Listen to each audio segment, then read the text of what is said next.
So, of course, this is the next year, and we're lighting up the darkness over here. Yesterday is what we learned in part 10. And we want to get a little bit idea of what's going on over here. And he writes like this: when you become conscious, you feel as if you are waking up from a dream. What he means to say is that all the worry and all the fear and all the anger and so on and so forth that's constantly bouncing around in your eyes, in your head rather, I'm sorry, you're thinking. Is it possible to wake up from this? And that's part of what we've been learning up to this point. Now we're coming to a quote which says, the end of all power struggles. And this says like this in English: perfection in this world, the only perfection you can have in this world, is the Vegas with Hashem, clinging to Hashem. So the Rabbi Mimran writes, when you succeed in disassociating yourself from your mind, your sense of self is no longer derived from the mind. Rather, it is rooted in a deeper and truer place within yourself. How can we achieve that state? How can we overcome our identification with our minds? So then he writes, watch out for any kind of defensiveness you may detect within yourself. Think about what it is that you are defending. Is it an illusory identity? Someone you wish you could be?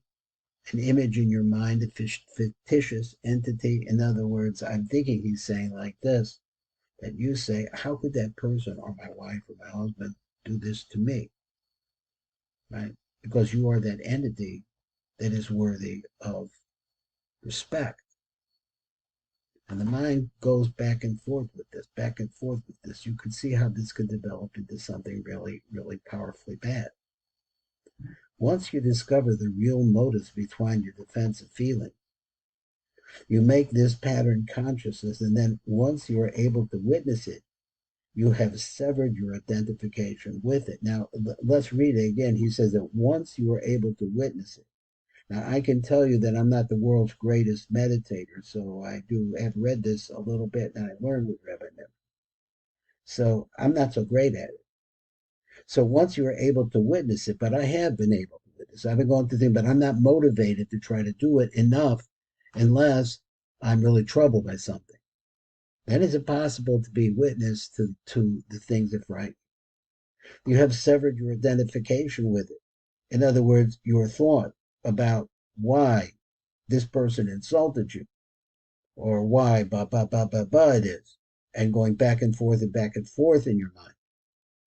You can sever that identification because that's not you.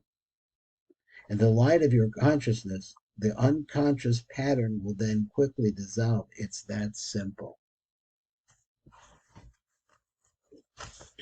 This is the end of all arguments and power struggles. Let me see, I'm losing the page. There it is. This is the end of all arguments and power struggles, which are so corrosive to relationship. Wielding power over others is nothing more than weakness disguised as strength. I have to have my way. True power lies within us, as our sages have taught us. Who is strong? One who conquers his evil inclination. The ego.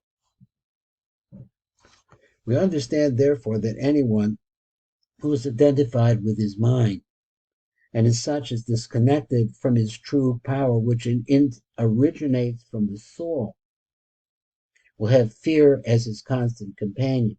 Now, he had said that previously, and my thought on this is, as I'm looking at it and think what you see, as such is connected from his true power. The question is what is your true power? And the problem is that the power of the mind is very physical.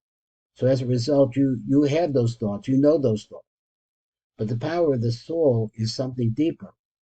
And it doesn't have the necessary physical manifestations that you get from the thought, which controls your emotions. So you don't have all of that. What you have, though, is the ability to be able to look at it. That's the higher self he's talking. We'll have fear as his constant companion, because if you can't look at it, you'll be nothing but frightened. At this juncture in human history, there are actually very few people who have found their identities beyond their minds and who are in touch with their genuine strength. It is therefore we can assume that virtually everyone you know or meet lives in a state of fear, always worried about something. Different people will experience different levels of fear, but the fear will always be there. At one end of the scale, there are those who live with constant anxiety and dread. And at the other end, there are people who must contend with vague feelings of unease and a subtle sense of threat without even being aware of it. But the mind is thinking through it. Most people become conscious of their fear only when it appears in one of its more acute forms. I would say that's very true of me. Wielding power, he writes in his little blurb, over others is nothing more than weakness disguised as strength. True power lies within us. This is Baruch Fleischman, and we've been listening to Rabbi Yosef Chaim Memra, and he calls this part 11 the end to all power struggles.